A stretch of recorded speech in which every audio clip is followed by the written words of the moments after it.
Perspectiva. Um programa do Observatório do Terceiro Setor, sempre explorando os horizontes da realidade brasileira. Olá, sou Joel Scala e começa agora o Perspectiva, um programa do Observatório do Terceiro Setor. Hoje vamos falar sobre as mulheres e os direitos humanos. No mundo, em 2021, mais de 5 mulheres ou meninas foram assassinadas por hora. Os dados são de um novo estudo das Nações Unidas sobre violência de gênero. Participam do programa Jaqueline Pitangui, socióloga, a autora do livro Feminismo no Brasil, Memórias de Quem Fez Acontecer, junto com Branca Moreira Alves. Ela é coordenadora executiva da CEPIA, a Cidadania, Estudos, Pesquisa, Informação, Ação. Foi presidente do Conselho Nacional dos Direitos da Mulher durante a Constituinte, que assegurou os direitos das mulheres na Constituição de 1988. Jaqueline, seja muito bem-vinda ao nosso programa. Muito obrigada. Ana Lúcia Pastore, advogada, professora do Departamento de Antropologia da USP, onde coordena o Núcleo de Antropologia do Direito e coordenadora do Comitê de Ética em Pesquisa com Seres Humanos da Faculdade de Filosofia, Letras e Ciências Humanas da Universidade de São Paulo. Seja muito bem-vinda ao nosso programa, Ana. Obrigada, Joel. Bom dia a todas e todos. A co-apresentação do programa é de Frank Valverde, que também trará os destaques do site do Observatório do Terceiro Setor. Você vai conferir as notícias do mundo, direto de Nova York, com a repórter Maíra Lopes, da Rádio ONU. Bom dia, Franklin. Bom dia, Joel. Bom dia, Jaqueline. Bom dia, Ana Lúcia. Bom dia a você que está em sintonia aqui com Perspectiva, na Rádio Brasil Atual. Franklin, quais são os destaques da semana? Bom, primeiro, claro, é a Copa do Mundo, né? Todo mundo só fala da Copa do Mundo. Cria um clima muito positivo, muito gostoso, né? A cada 4 anos, quando nós temos a Copa do Mundo. Mas, infelizmente, nem tudo são boas notícias, né, Joel?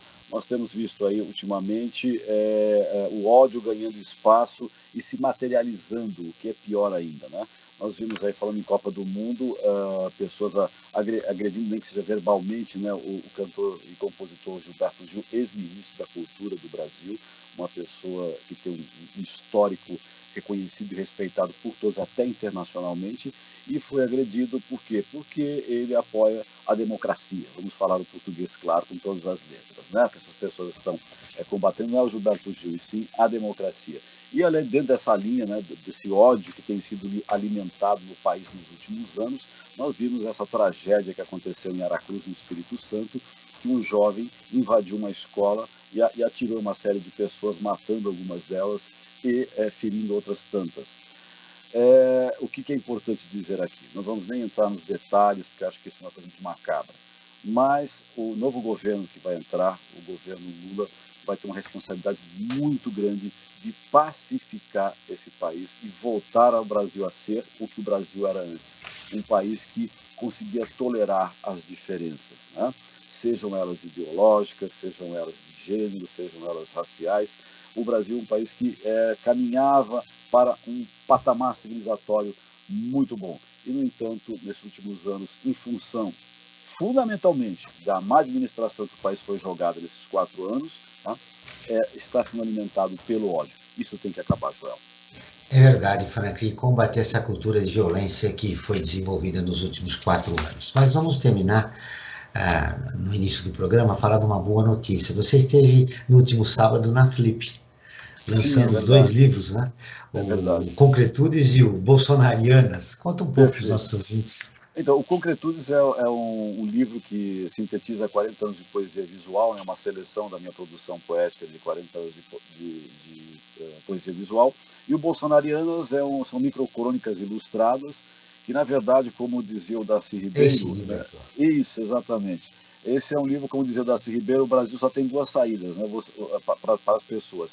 Ou você fica resignado, ou você fica indignado. E digamos que o Bolsonarianas é a minha indignação contra esses desmandos todos nesses últimos 4 anos do governo atual. Um registro muito interessante, Frank. Parabéns pela iniciativa. Obrigado, Joel. A discriminação contra as mulheres é proibida pela Constituição Federal. No entanto, somente em 2022 foram registrados mais de 115 mil denúncias de violação de direitos humanos de mulheres, de acordo com dados da Ouvidoria Nacional de Direitos Humanos. É um número muito expressivo, Jaqueline. É verdade, e eu acho que nós não podemos deixar de compreender a expressão da violência contra as mulheres em várias facetas, seja agressão física, psicológica, discriminação, sem falar do contexto, né? Esse contexto que o Franklin mencionou agora, que é um contexto de ódio e é um contexto que incita a todas as formas de violência. Então, eu acho que há uma questão mais geral, que é o contexto de ódio, em que você se afirma pela negação do outro, por exemplo, você se afirma pela negação de quem você entende como esquerdista ou de quem você entende como fora dos padrões cristãos religiosos da família ocidental, ou seja, você vai criando categorias que são, eu chamaria até de categorias de acusação, e as mulheres, por uma série de injunções, foram colocadas nesse lugar, a começar por uma perspectiva familista tradicional adotada por um órgão de governo, um ministério. Então, quando você tem um ministério com todo o poder que tem um ministério, né, e que coloca digamos assim, a titular do ministério, afirma que a mulher deve obediência ao homem, ela está aí colocando a questão da hierarquia. E nós sabemos que grande parte da violência doméstica ela se legitima pela obediência. Você me faltou a obediência. Então, essa ideia de que a mulher deve obediência ao homem, e que estava presente no nosso Código Civil de 1916, né, que estipulava que o homem era o chefe da família, e que nós, mulheres, lutamos, né, para apagar na Constituição, ela volta a estar presente nesse governo. Além disso, há toda uma, digamos assim, demonização da esfera da sexualidade e dos direitos reprodutivos das mulheres. Então, nós tivemos aí combinações muito perversas no sentido de aumentar a violência especificamente contra as mulheres, que se alimenta também de um contexto de ódio, né? O ódio do que aconteceu agora é um ódio difuso que ataca, seja ao Gilberto Gil, seja a um petista que estava celebrando o aniversário, seja a crianças numa escola. Isso é muito perigoso. Eu diria que há um perigo, né? Um perigo muito grande que a gente está vivendo hoje, né, Joel? É verdade. Eu citei 115 mil denúncias de violação de direitos humanos contra as mulheres no nosso país, Ana, mas há subnotificação, né? A gente sabe que esse número é muito maior. Ana, quais são as violações de direitos humanos mais comuns contra as mulheres aqui no nosso país? Bom, como sempre, né, e reiterando a fala da Jaqueline, as mulheres, eu diria que elas revelam uma das múltiplas facetas de uma violência muito mais ampla contra vários papéis sociais fundamentais para se pensar a diversidade de formas de família, formas de sexualidade. Então, eu começo a responder a sua pergunta lembrando que o Brasil é um dos países que mais mata mulheres trans, ou pessoas trans, melhor dizendo, homens trans também. Então, a violência contra quaisquer formas de diversidade sexual, de modelos de família, tem se agravado no Brasil. Sabemos que, especialmente, violências cometidas no âmbito doméstico têm se agravado, mas sempre foram recorrentes. O Brasil é um país violento, desde a sua colonização, né? O que sim é que tivemos períodos em que isto ou foi sufocado, abafado, se tornou mais intransparente, ou, de fato, como disse o Franklin, rumamos para formas mais apaziguadas dessas violências. Mas o Brasil nunca deixou de ser violento, e a violência contra a mulher nunca deixou de existir. né? Pelo contrário, ela sempre foi muito forte no âmbito doméstico. Então, eu termino essa primeira resposta, Joel, lembrando que, inclusive, durante a pandemia, com a reclusão das pessoas nos mais diferentes tipos de ambientes domésticos, certamente aumentou muitíssimo a violência contra mulheres, contra pessoas idosas, pessoas deficientes, enfim, pessoas que no âmbito doméstico têm algum tipo de vulnerabilidade econômica, física, do ponto de vista das relações de poder. Então, vale lembrar que, além desse governo totalmente ilegal, né, que desrespeitou a Constituição desde o primeiro momento até agora, questionando as eleições, as urnas, este governo estimulou todas as formas de violência, inclusive no ambiente doméstico, associando esse ambiente a um espaço de poder masculino. Né? Quando sabemos que o Brasil é um país de lares especialmente chefiados por mulheres. Foi importante o seu registro. Durante a pandemia, já com dados atuais, as mulheres e as meninas foram as principais vítimas, né? Durante a pandemia. Agora, as violências sofridas pelas meninas são as mesmas das mulheres adultas, Ana? Eu acho que são piores, em certo sentido, né? Porque crianças de 0 a 12 anos são ainda mais vulneráveis, elas estão em plena formação. Nós sabemos que, por exemplo, o estupro cometido contra menores de 14 anos é especialmente grave, ele, enfim, inclusive é mais penalizado pela lei, porque se considera que crianças e pré-adolescentes têm menos condições de reagir, de resistir, e como estupros, ao contrário do que as pessoas imaginam, ou outras formas de violência sexual, se dão especialmente entre pessoas conhecidas e no âmbito doméstico, crianças se veem muito vulneráveis a relações de poder no que diz respeito a seus padrastos, pais, tios, primos mais velhos, vizinhos. Estou pensando aqui em meninas, né, especialmente, mas estupros também podem ser cometidos contra meninos e homens. Jaqueline, a violência contra mulheres existe no âmbito patrimonial, físico, psicológico, moral e sexual.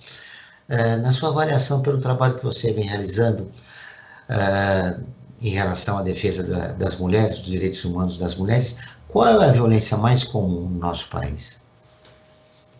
Eu acho que há duas dimensões aí. Uma é a dimensão estatística dos registros e a outra é a dimensão da realidade, e não necessariamente elas correspondem.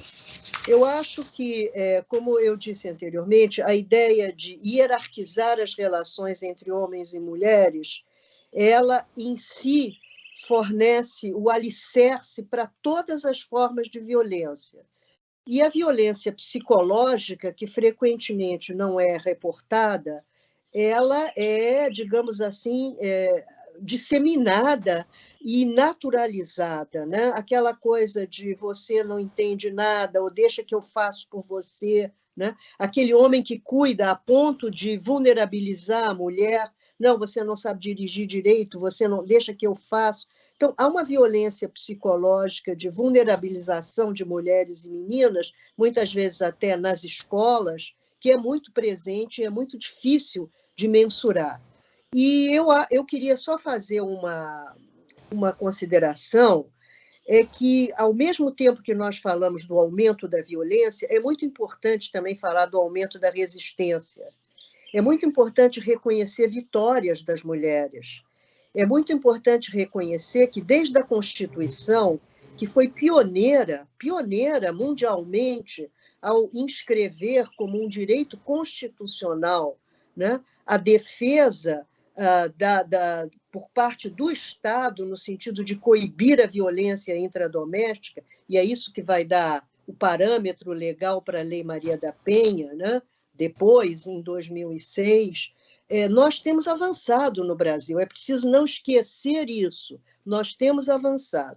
E é importante também ter presente que só em 2015 é que nós tivemos uma lei do feminicídio. Então, a questão do aumento, sim, tem havido um aumento no número de mortes e de feminicídios, e eu atribuo isso também a um aumento da masculinidade tóxica, que vem se conformando como modelo masculino, sobretudo nesse governo, e essas relações de ódio, e enfim, a toda uma persistência pela religião, dessa ideia de obediência e hierarquia, mas também é preciso lembrar que inúmeros assassinatos de mulheres antes de 2015 não eram considerados como feminicídio, porque não existia essa categoria. Então, é muito importante, ao nós fazermos essa mensuração, termos presente que, se por um lado está aumentando a violência registrada contra mulheres, por outro lado, antes não havia nem registro. Né? É importante essa isso sua menção em relação a esse avanço que houve no nosso país, mas o grande desafio é que esse avanço, em termos de legislação, ele atinge a mulher da população de baixa renda, que ainda é o que mais sofre no país. Agora nós vamos ouvir a Rádio ONU, parceira do Observatório do Terceiro Setor, com a reportagem Fome, Insegurança e Falta de Financiamento agravam riscos de violência de gênero. A Maíra Lopes, de Nova York, tem as informações. A piora das condições socioeconômicas, conflitos e falta de financiamento humanitário aumentam o risco de violência de gênero para mulheres e meninas deslocadas à força, alerta a Agência da ONU para Refugiados. Segundo o Escritório das Nações Unidas, as necessidades globais identificadas pelo Acnur para programas de prevenção e resposta à violência de gênero em 2023 devem atingir cerca de 340 milhões de dólares, o maior valor já registrado. Marcando o tema da ONU para os 16 dias de ativismo deste ano, que pede união para acabar com a violência contra mulheres e meninas, o Acnur está pedindo apoio aos doadores em garantir serviços essenciais de prevenção e resposta à violência baseada em gênero, com financiamento de programas humanitários. De acordo com a agência, muitos refugiados e deslocados internos não conseguem suprir suas necessidades básicas devido aos preços inflacionados e à assistência humanitária limitada, agravada pelo interrompimento das cadeias de suprimentos e pouco investimento. O alto comissário da ONU para Refugiados, Filippo Grandi, afirmou que a soma das crises está impondo um preço aos deslocados. Ele adiciona que os efeitos são sentidos em todo o mundo, com mulheres e meninas sofrendo ainda mais. Da ONU News em Nova York, Maíra Lopes. Você está acompanhando Perspectiva, um programa do Observatório do Terceiro Setor, hoje falando sobre mulheres e os direitos humanos, com a Jaqueline Pitangui e a Ana Lúcia Pastore. Muito bem, Franklin, agora nós vamos com a nossa enquete. O que os nossos seguidores votaram a respeito do tema do programa de hoje? Perfeito, João. A cada programa que nós desenvolvemos aqui na Rádio Brasil Atual, nós realizamos uma enquete. Não é uma pesquisa científica, é uma enquete, como eu costumo sempre frisar a cada programa, mas ela serve para que as pessoas tenham uma noção de como que esse assunto, os assuntos que são abordados nos nossos programas, o que as pessoas acham, como é que elas estão pensando, né? No caso do programa de hoje, cujo tema é Mulheres e Direitos Humanos, nós fizemos a seguinte questão. Você conhece alguma mulher que já teve seus direitos violados? E o resultado é surpreendente, né? 94% disseram que sim, né? Que conhece alguma mulher que teve seus direitos violados, ou seja, as pessoas têm consciência, sabem que os direitos foram violados. Agora, o que precisa é ter uma consciência que não devem ser violados esses direitos, né? Acho que essa que é uma das questões fundamentais para serem tratadas. E a Jaqueline, ela colocou um termo, uma expressão que está sendo muito usada no momento, e às vezes muitas pessoas não têm noção do que significa, de qual é a extensão dessa expressão, que é a masculinidade tóxica. eu gostaria que ela explicasse, até para o público em geral, né, saber o que significa, quais são os sinais dessa masculinidade tóxica, até para que algum homem, né, que tenha, que acaba agindo, que tenha a sua masculinidade de uma forma tóxica, comece a repensar na sua prática, no seu dia a dia.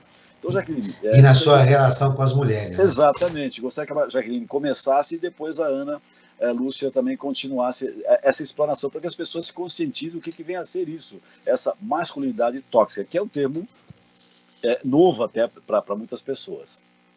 Então, eu acho que existem dois elementos, né? Quando nós nascemos, né?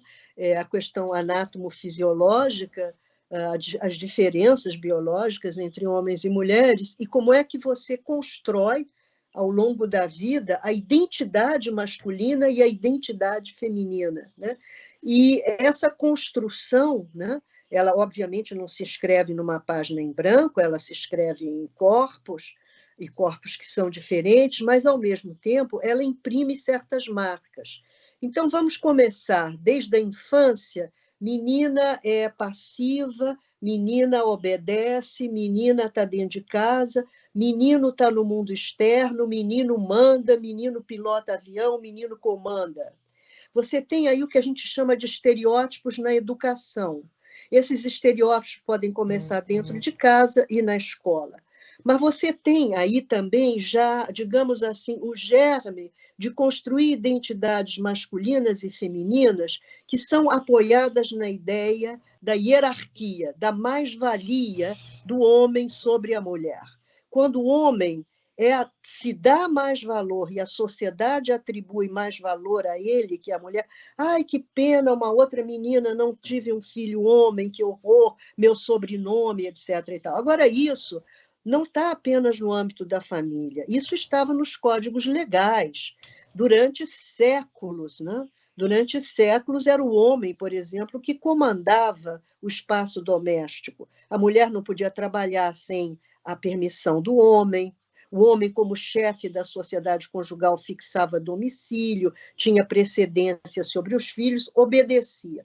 Isso foi sendo quebrado pelo movimento feminista, que foi chamado a atenção de que a gente tem diferenças, mas não se traduzem em desigualdades. Só que hoje nós temos aqui no Brasil uma cultura que justamente ela exacerba essa ideia do macho poderoso e que constrói o seu poder justamente por uma superioridade de mando sobre a mulher, por uma superioridade. Então, essa ideia de macho superior, e que vem muito acoplada à ideia de violência, eu mando, você obedece, e eu mando, e se você não obedece, eu castigo e te coloco na linha, é o que a gente chama de masculinidade tóxica. E ela vai se traduzir tanto nas relações de trabalho, quanto nas relações familiares, quanto nas relações sexuais. Então, essa ideia de que o homem encontra a sua identidade e se sente confortável quando ele se sente superior à mulher, é que nós chamamos de masculinidade tóxica. E eu queria só fazer um parênteses aqui, antes de terminar. Quando eu falo em construção social de uma identidade, eu estou falando de gênero. E a palavra gênero, o conceito de gênero, que é um conceito de teoria política, na realidade, que vai explicar relações de poder entre mulheres e homens, foi banida pelo atual governo. Não se pode falar em gênero. Foi retirada dos planos de educação e dos currículos, e é quase que pecaminoso falar em gênero. Inventaram uma tal de ideologia de gênero, que a gente não sabe o que é isso, para demonizar justamente o conceito que indica como você constrói identidades masculinas e femininas e como essas identidades estão permeadas por relações de poder, né, que chegam ao ápice com essa ideia de masculinidade tóxica. Não sei se eu me expliquei. Sim, explicou bem. Agora eu quero ver a opinião da Ana. Eu achei perfeitas as colocações da Jaqueline e queria agregar algumas reflexões. Né? Primeiro, lembrar que a chamada pirâmide da violência de gênero, ela justamente tem no seu cume, né, na sua ponta, o feminicídio.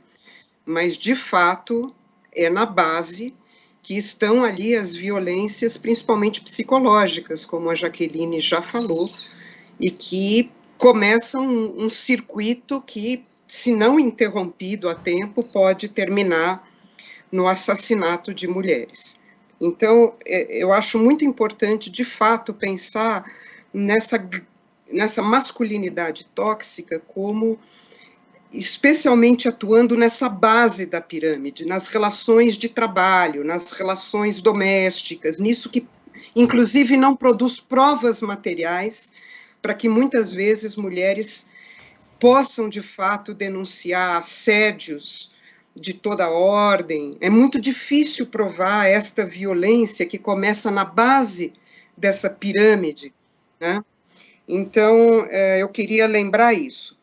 E queria também lembrar que é muito importante nomear as violências, seja em textos legais, seja em políticas públicas, em projetos educacionais, porque aquilo que nós não nomeamos fica muito mais difícil lutar contra,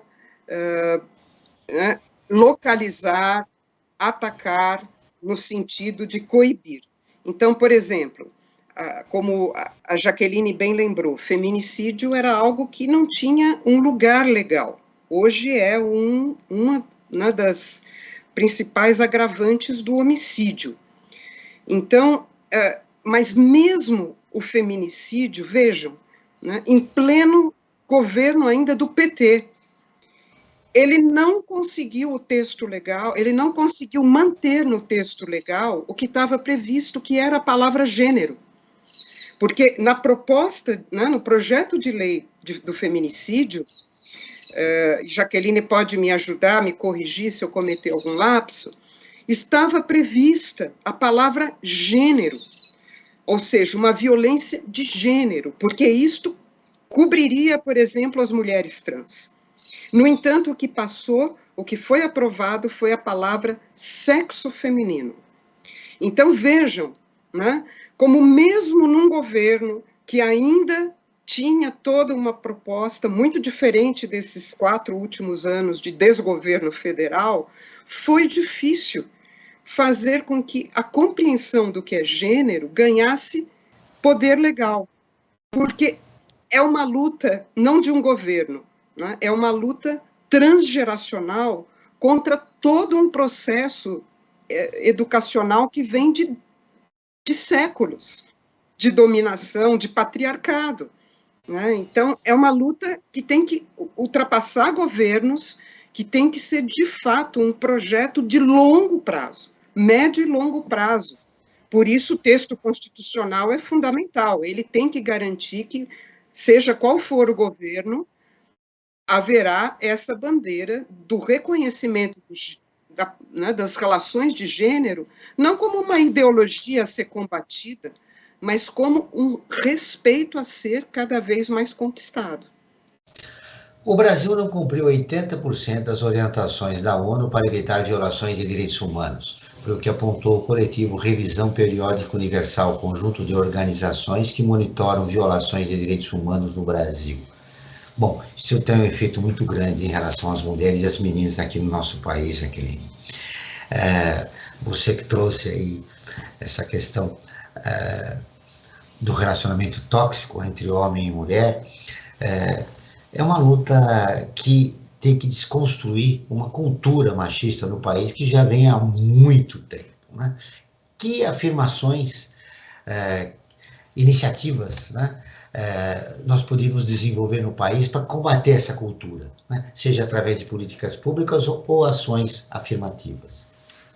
Eu queria primeiro dizer que eu concordo, né, com a Ana, ela levantou um fato importante, né, que é, novamente, a demonização do conceito de gênero, né? E acho que podemos até começar por aí, né?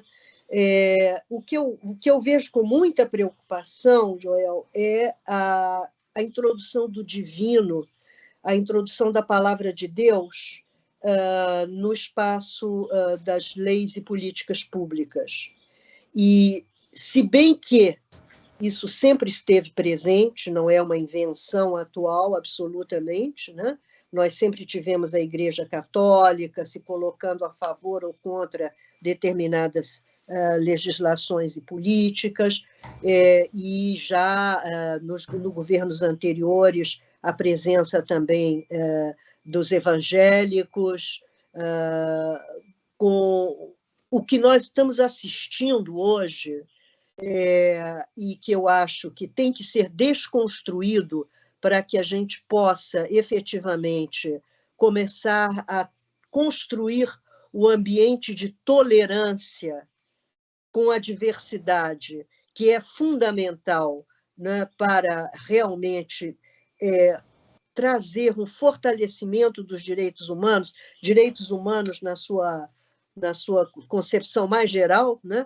Direitos humanos das mulheres, mas direitos humanos no que se refere ao meio ambiente, direitos humanos no que se refere à desigualdade social. Enfim, é a desconstrução desse clima de nós contra eles, mas o nós correspondendo aos arautos do bem, da civilização ocidental, da defesa de valores que são valores muito importantes, a defesa da família, a defesa da segurança, e em nome de Deus, isso tudo em nome de Deus. E, por outro lado, são colocados os outros, as outras, os outros, que são as chamadas categorias malditas, porque seriam as famílias que se constituem não pela forma básica, né, tradicional, familiar, são todas as pessoas que são do grupo LGBTQ+, mas são também mulheres na sua diversidade, são mulheres negras, são povos indígenas. Se construiu, então, um amaranhado de categorias que são profundamente ameaçadoras para esse outro grupo. Eu acho que a sensação de ameaça, a sensação de perigo que eu me coloco nesse outro lado, hoje representamos para uma parcela significativa da população, é que está na raiz desse ódio que ataca a Gilberto Gil, ódio que entra numa escola, o ódio, por quê?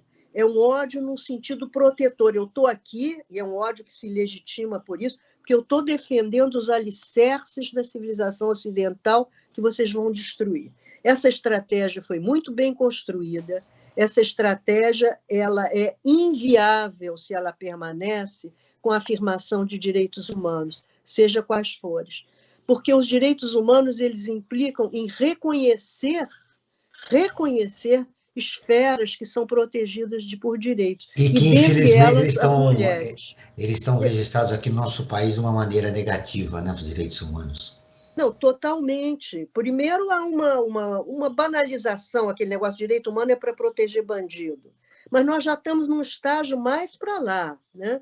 Nós já estamos num estágio em que você passa a odiar quem defende direitos humanos. E você odeia em nome de Deus.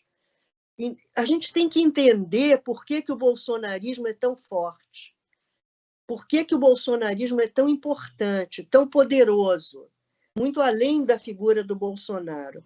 E eu acho que está muito ligado a essa ideia de que eles estão do lado certo da história. Bom, eu quero ver você, Ana, você enfatizou na nossa entrevista, já umas 2 respostas, do ponto de vista legal, né? Que as mulheres, do ponto de vista legal, assegurar, falamos da Maria da Penha, falamos da lei do feminicídio, mas que políticas públicas e ações afirmativas poderiam ser desenvolvidas para combater, inclusive, essas violações de direitos humanos muito bem colocadas pela Jaqueline, né? Há um clima de ódio em relação ao respeito à criatura humana no nosso país. Bom, eu considero, além do que a Jaqueline trouxe, né, que a importância realmente de um esclarecimento do que é um Estado laico, ou seja, um Estado que não é contra nenhuma religião, pelo contrário, um Estado que abre espaço para todas elas, inclusive religiões com outras matrizes muito diferentes da do catolicismo, do cristianismo, que são matrizes que têm, sim, valores bastante patriarcais, né, na sua forma mais tradicional. São deuses e santos muito masculinos.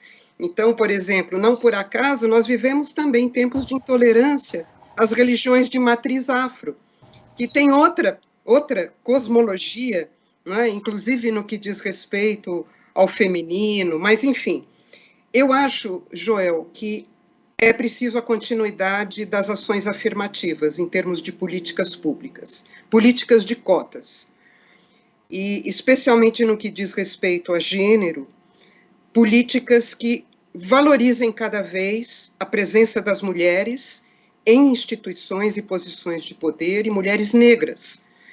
Nós sabemos que elas estão muito subrepresentadas em todas as instituições, em todas as posições de poder, porque inversamente estão, né, exacerbadamente presentes em posições subalternas do ponto de vista do mercado de trabalho, da mão de obra desqualificada.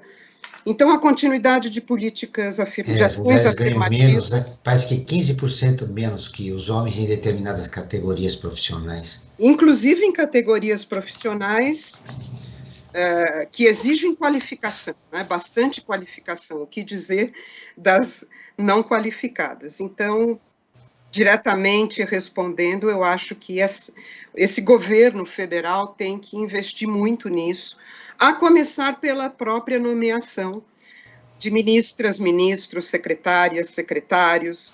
Quer dizer, eu acho que seria exemplar, né, que esse governo federal tivesse uma representatividade de gênero, de raça, etnia, nas posições mesmo de poder, nos ministérios, secretarias e todos os órgãos de governo. Isso seria exemplar. Em São Paulo, no estado de São Paulo, eu sinceramente tenho grande preocupação com o que nós vamos viver, porque restou para nós o pior, né? Então, enfim, já temos a indicação para a Secretaria das Mulheres, a indicação, se não me engano, já que pode me ajudar, justamente de uma tendência à associação entre questões ligadas à mulher e ao pentecostalismo, neopentecostalismo, que é uma associação terrível. Bom, se você está falando de São Paulo, imagine em outros estados do Norte e Nordeste, onde o bolsonarismo continua, né? Conseguiu eleger o governador. Nós continuamos com o programa Perspectiva, que ele é um programa do Observatório do Terceiro Setor. Nós estamos falando sobre as mulheres e os direitos humanos, com Jaqueline Pitangui e Ana Lúcia Pastore. Você quer ficar informado sobre projetos, causas sociais e direitos humanos? Ouça a dica do Franklin Valverde. Perfeitamente, João. Siga o Observatório do Terceiro Setor nas redes sociais e acompanhe as informações do Brasil e do mundo. No Insta, @Observatório 3 Setor. E no facebook.com/Observatório 3 Setor. Nos dois casos, o 3 em numeral. E os nossos programas de rádio, como esse que nós estamos fazendo aqui agora na Rádio Brasil Atual, estarão disponíveis e estão disponíveis no canal do Observatório no YouTube. Lá também é possível encontrar entrevistas e quadros como Você Sabia e Você Conhece, que mostram aspectos ignorados da história e refletem sobre a nossa sociedade. Para ficar bem informado, basta então você acionar Observatório 3 em numeral Setor. É isso, Joel. O governo do presidente Jair Bolsonaro, nos últimos 4 anos de gestão, propôs no orçamento da União 94% menos de recursos para as políticas de combate à violência contra a mulher do que nos 4 anos anteriores. Os números fazem parte de um levantamento do INESC, o Instituto de Estudos Socioeconômicos. Bom, o papel do terceiro setor é importante, né, no combate à violência contra a mulher. Mas eu queria fazer uma provocação para você, Jaqueline, dos anos de feminismo, do trabalho interessante que você vem realizando. Nós sabemos que o grande desafio é conquistar a maioria das mulheres, né? Ainda uma parcela das mulheres brasileiras ainda tem um viés assim preconceituoso em relação ao movimento feminista. Como você acredita que isso deve ser combatido? Como seduzir essas mulheres em relação aos seus direitos? Eu acho que sempre vai haver, né? O que eu queria ressaltar é que as divergências e os conflitos, eles são inevitáveis nas relações humanas, todas as relações humanas, sejam as relações íntimas, sejam as relações profissionais ou políticas. O que é fundamental é criar um clima em que haja não só uma tolerância, mas também uma curiosidade, né? Porque a intolerância ela mata totalmente o desejo de conhecer, de aprender. E eu acho que o feminismo tem avançado muito. Isso é um fenômeno interessante, porque ao mesmo tempo que nós temos um governo que eu diria anti-feminista, no sentido de que tem um patriarcalismo exacerbado, nós temos visto aí movimentos feministas, mulheres negras feministas, jovens feministas. Eu acho que houve, Joel, um avanço muito grande. Hoje, várias mulheres se colocam como feministas, mesmo sem, digamos assim, compreender muito bem a implicância da palavra feminista ou o histórico do feminismo. Isso é muito bom, né? Eu acho que tem havido, de fato, ao mesmo tempo que aumentam resistências, também aumenta na nossa sociedade essa aceitação do feminismo. Agora, o que é fundamental é que isso se traduza em políticas públicas, em leis, em políticas sociais. Então, voltando um pouco e complementando o que a Ana disse, eu acho que nós temos dois eixos aí. Nós temos um eixo de políticas específicas com relação às mulheres, e nós temos um eixo transversal, em que a questão de gênero ela cruza a todos os ministérios. Em vários países, nós temos, por exemplo, política exterior de gênero, com perspectiva de gênero. Nós temos políticas econômicas com perspectiva de gênero. Nós temos políticas sociais com perspectivas de gênero. E, obviamente, há alguns ministérios que têm que necessariamente transversalizar, como saúde e educação. Então, eu acho que o que nós tínhamos e que foi desmontado era, com a Secretaria de Políticas de Mulheres, que existia antes, foram 40 anos de políticas para as mulheres no Brasil, 40 anos. Desde a Constituinte até o final do golpe contra a presidente Dilma, nós tivemos 40 anos de políticas públicas para as mulheres, em governos diferentes, com orientações diferentes, com ênfases diferentes, mas eram políticas que se desenvolviam dentro de alguns eixos temáticos: saúde, combate à violência, educação, desigualdade. Isso se traduzia em planos de governo. Isso é que foi cortado. Então, nós temos agora que recuperar não só, digamos assim, a legitimidade, né, do conceito de gênero e entender que esse conceito tem que transversalizar as ações de diversos ministérios, como também fortalecer, né, esse órgão, será um ministério ou quê, de políticas públicas para as mulheres, com ações que tenham realmente um cunho nacional e que transversalizem também outros ministérios. É um momento muito esperançoso e eu estou apostando muito. Nós temos mulheres interessantes e comprometidas e com experiência nesse grupo específico de transição. Tenho certeza que nós vamos avançar. Ana, por que parte das mulheres brasileiras ainda resiste em lutar pelos seus direitos?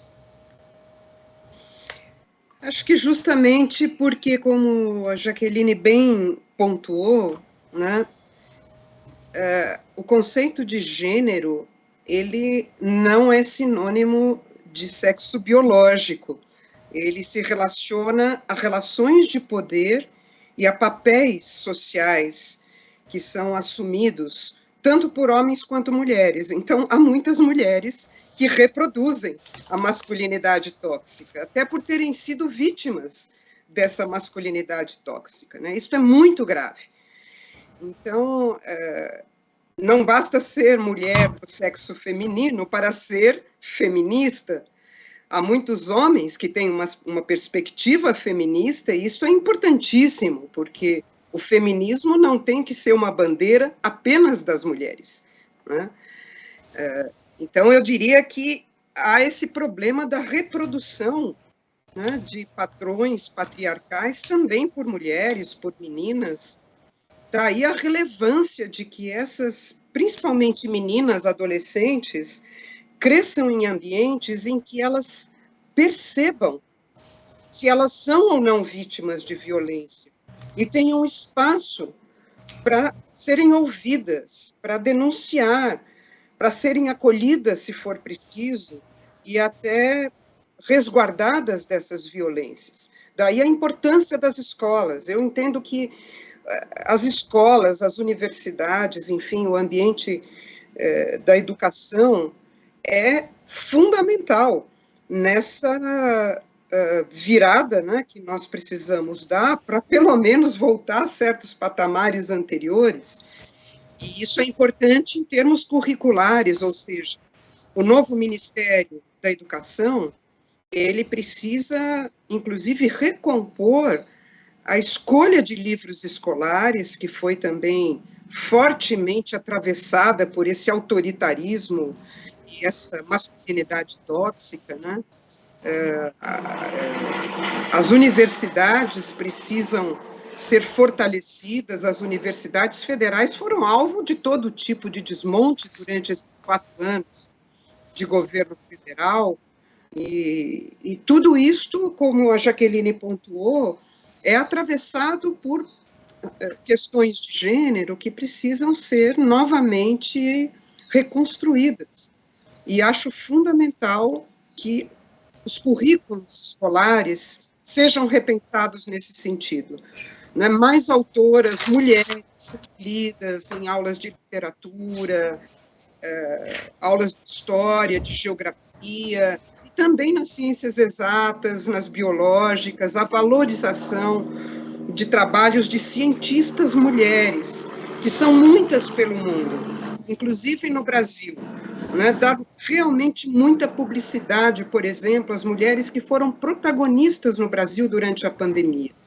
Esse tipo de iniciativa mostra às meninas e às adolescentes quanto elas podem sonhar em serem o que elas quiserem ser. Né? Olha, chegou aqui uma pergunta através da produção, não está claro se veio do nosso site, provavelmente veio do nosso site, e eu queria que vocês respondessem rapidamente, porque o Frank precisa colocar aqui as notícias de destaque do site do Observatório do Terceiro Setor. Por que algumas mulheres que sofrem violência doméstica há vários anos não conseguem romper este quadro? Bem, eu acho que é importante entender que as relações humanas são complexas, né? Não é isso ou aquilo, é muito mais aquela coisa misturada. Então, o mesmo homem que a agride verbalmente, psicologicamente ou mesmo fisicamente, é o homem com o qual ela construiu um projeto de vida, é o homem que, no dia seguinte que bate nela, dá um beijo, traz umas flores, diz que a ama, pede perdão. As relações humanas são muito complexas. E essa dificuldade de romper o ciclo da violência se prende também, muitas vezes, e é mais frequente, em mulheres que dependem do homem financeiramente, que não sabem para onde ir saindo daquele espaço em que o homem é o provedor, que tem filhos, que tem crianças que dependem também daquele homem. Então, há vários graus, né? E, por outro lado, as rotas de fuga da situação precisam estar muito claras. Né? E, por exemplo, por isso é que na pandemia, quando essas rotas de fuga estavam fechadas, era mais difícil sair, mas as mulheres precisam saber que Quando mesmo você com fala em rotas de deficiência, fuga, existem equipamentos. As são rotas de fuga são fundações as afirmativas, delegacias casas de apoio à mulher. são os equipamentos que foram construídos pelas mulheres, né? Pela luta das mulheres, como as delegacias especializadas, né? Aonde ela pode prestar queixa, os juizados, que são atrelados à Lei Maria da Penha, as casas de apoio, as medidas protetivas, né?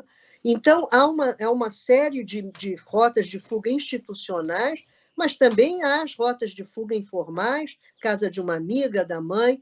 Enfim, é importante a mulher saber que há saída, né? Há saída e que ela não merece. Essa ideia do merecimento, eu mereço ser castigada, é que, no fundo, as impede junto com a vulnerabilidade, né? É muito complexo, não é assim, Agora eu quero ouvir a não Ana. sai porque não quer, não. É difícil. É difícil, muito difícil. Ana, você quer complementar, por favor, a Eu pergunta? gostaria de lembrar de um dado que foi publicado num relatório já dos anos 2000, portanto, um pouco defasado, da Organização Mundial da Saúde, chama-se Saúde e Violência. Esse relatório está disponível para download. Esse relatório aponta que, inclusive, quanto maior a diferença entre escolaridade e valor do salário entre homens e mulheres, no sentido delas ganharem mais do que eles e serem mais escolarizadas do que eles, maior o risco delas serem vítimas de violência, porque isso justamente, né, ataca de frente a noção de que homens têm que estar hierarquicamente acima de mulheres. Mas, por outro lado, quando mulheres são mais escolarizadas e ganham mais do que os homens, elas conseguem, como a Jaqueline mencionou, ter uma visão mais ampla dessas rotas de fuga, né? E, inclusive, conseguem se manter melhor sozinhas do que se totalmente dependentes deles. Então, eu acho importante também pensar a relevância das mulheres terem acesso cada vez mais à educação, né? Então, acho importantíssimo que se multipliquem opções para mulheres de baixa renda no que diz respeito a estudarem em horários alternativos aos seus horários de trabalho, que suas crianças tenham condições de serem bem cuidadas quando elas forem estudar. É muito mais difícil para as mulheres que têm filhos estudarem e terem uma profissão qualificada do que para os homens, né? Inclusive, as mulheres cientistas, as estatísticas mostram que elas são muito mais prejudicadas nas suas carreiras acadêmicas do que os homens, em função de duplas ou triplas jornadas. Então, eu acho importante... A saída é a educação, Ana. A saída é a educação, né? Alternativas, políticas públicas que contemplam principalmente as mulheres de baixa renda. Frank Valverde, nós temos 7 minutos, quase 8 minutos no final do programa. Eu me empolguei aqui com as nossas duas convidadas e a gente ficou conversando muito. É que a conversa é muito boa, eu quero, você tem direito, né? A 3, que lançou no último fim de semana na Flip, Bolsarianas, aqui, o livro agora, né? Que você, o ouvinte, pode conseguir esse livro. Aonde, Frank? Nas principais livrarias? No site da Editora Patuá, né? No site da Editora Patuá. Qual é o site? Você tem aí na cabeça? Editora Patuá, www.editorapatuá.com.br. Que legal. Esse livro é uma reflexão sobre esse período que as nossas convidadas mencionaram, os últimos 4 anos do governo federal. Bom, você tem aí as notícias de destaque, o seu destaque final, esse grande desafio. Tudo está na sua mão. Sinteticamente, convido a todos e a todas a visitarem o site do Observatório do Terceiro Setor, observatório3setor.org.br, o 3 em numeral. Lá vai encontrar inúmeras matérias que tratam de cidadania, de direitos humanos. Entre as mais lidas nós temos, por exemplo, como um cadáver enganou os nazistas e virou herói na Segunda Guerra Mundial. E também tem uma outra matéria que fala: células nazistas no Brasil crescem 270% em apenas 3 anos. Isso é gravíssimo. Não é questão de opinião o nazismo, não, sabe? Não é questão de opinião. O nazismo é para ser combatido. o estrago que ele apresenta para a humanidade é enorme. Então ele não pode ser tratado como uma questão de opinião ou da minha posição política, da posição política, não. Ele tem que ser combatido por todos e por todas. E a matéria que eu quero dar um destaque especial, que acho também bastante importante, é uma que leva o título Perigo. Brasil registra 951 mortes por dengue em 2022. Nós ficamos envolvidos durante muito tempo aí com a questão da Covid, que realmente é importante, nós tivemos que, ainda ela está aqui, ainda continua, né? Teve até uma certa subida nos últimos tempos, né? Mas nós temos que cuidar também da questão da dengue, né? E os números de mortes de dengue voltou a subir no Brasil de acordo com o último boletim epidemiológico divulgado pelo Ministério da Saúde. Que registra 951 óbitos confirmados e tem mais 114 que ainda estão em investigação. E isso pode ultrapassar as 986 mortes de 2015. Olha só como tudo tá voltando lá para trás no Brasil, né? Até o retrocesso é generalizado. É geral. E, Joel, para finalizar, o meu destaque é o seguinte: o Brasil só será uma verdadeira democracia quando os direitos das mulheres forem plenamente respeitados. Muito bem. Eu queria repercutir esse destaque que eu vou colocar agora, mas só para você ouvinte refletir. A Copa do Mundo da FIFA teve início na semana retrasada, no Catar. O país com leis que violam os direitos humanos das mulheres no Catar devem ter permissão dos seus guardiões do sexo masculino para se casar, estudar em outros países, trabalhar para o governo e viajar. O sexo fora do casamento é crime no Catar, né?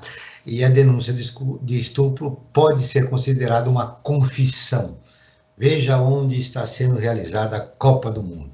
E você pode traçar um paralelo com o nosso país. Eu tenho mais 1 minuto e meio para cada nossas convidadas, para o registro final, do que mais importante você gostaria de deixar registrado, Jaqueline, rapidamente, nesse final do nosso programa, agradecendo a sua entrevista e o prazer de rever você e a Ana novamente aqui no nosso programa. Eu queria agradecer a você, Joel, ao Franklin, a Ana, é um prazer a gente estar conversando aqui, reforçando, né, o nosso compromisso com a democracia e com os direitos humanos. E eu queria terminar com uma palavra de esperança, né? Eu acho que esperançar, digamos assim, é fundamental, porque sem a esperança e sem digamos assim, a convicção de que a luta é necessária e que nós podemos e devemos continuar, né, sempre comprometidos com a construção de um país mais justo, mais democrático, é o que nos embala, né? Até para a gente estar junto aqui, eu acho que também essa conversa é um ato de esperança, né? E é com ela, então, que eu queria terminar dizendo, né, a todas as pessoas que nos escutam, e especialmente as mulheres, né, que nada do que nós conseguimos nos foi dado, tudo foi conquistado, né? E que para essa conquista é uma conquista contínua, porque o fundamental é que direitos humanos se escrevem com a tinta da história e da luta política, e se apagam também, né? Não são escritos de forma pétrea. Então, é muito importante ter presente que conquistar direitos humanos é, ao mesmo tempo, uma luta, né, para ampliar e para preservar o que foi conquistado. E é nessa que a gente está agora no Brasil. Ana. Eu também queria terminar com palavras de esperança, dizendo que o movimento feminista, eu acho que é o maior exemplo de como é possível fazer revoluções sem armas, justamente revoluções que têm como seu principal motor a solidariedade, a sororidade, para usar um termo presente, as marchas, as lutas diárias, esse trabalho de formiguinha, e acho que é isto que nós precisamos continuar fazendo agora com uma esperança renovada no âmbito federal. Mas temos que resistir em todos os âmbitos, né? Então, eu queria deixar gravado aqui um depoimento. Eu sou professora universitária há 35 anos. Eu nunca vi tantas mulheres não brancas, alunas de estudantes de ciências sociais dentro de sala de aula, que é resultado da tardia política de ações afirmativas na Universidade de São Paulo, mas antes tarde do que nunca, né? E isto está mudando em muito o que nós debatemos em sala de aula, as questões que são discutidas, as referências bibliográficas adotadas. Então, que em cada pequeno espaço de atuação de todos nós, possamos fazer essa revolução pequena e fundamental. Muito obrigada, é um prazer, Jaqueline, te ouvir. Muito obrigada, Franklin e Joel. E nós que agradecemos esse diálogo inteligente com a Jaqueline Pitangui e a Ana Lúcia Pastore. O Perspectiva está terminando. Eu agradeço a presença da socióloga Jaqueline Pitangui e da professora da Universidade de São Paulo, Ana Lúcia Pastore. Esse programa foi produzido pela equipe do Observatório do Terceiro Setor. Na próxima quarta-feira, às 9 horas, acompanhe nosso programa Brasil ODS, na pauta do programa Meio Ambiente e Economia Sustentável. Não perca. E ficamos por aqui sempre na luta por uma sociedade mais justa, solidária, sustentável e tolerante. Até o próximo programa. Você acabou de ouvir Perspectiva, um programa do Observatório do Terceiro Setor.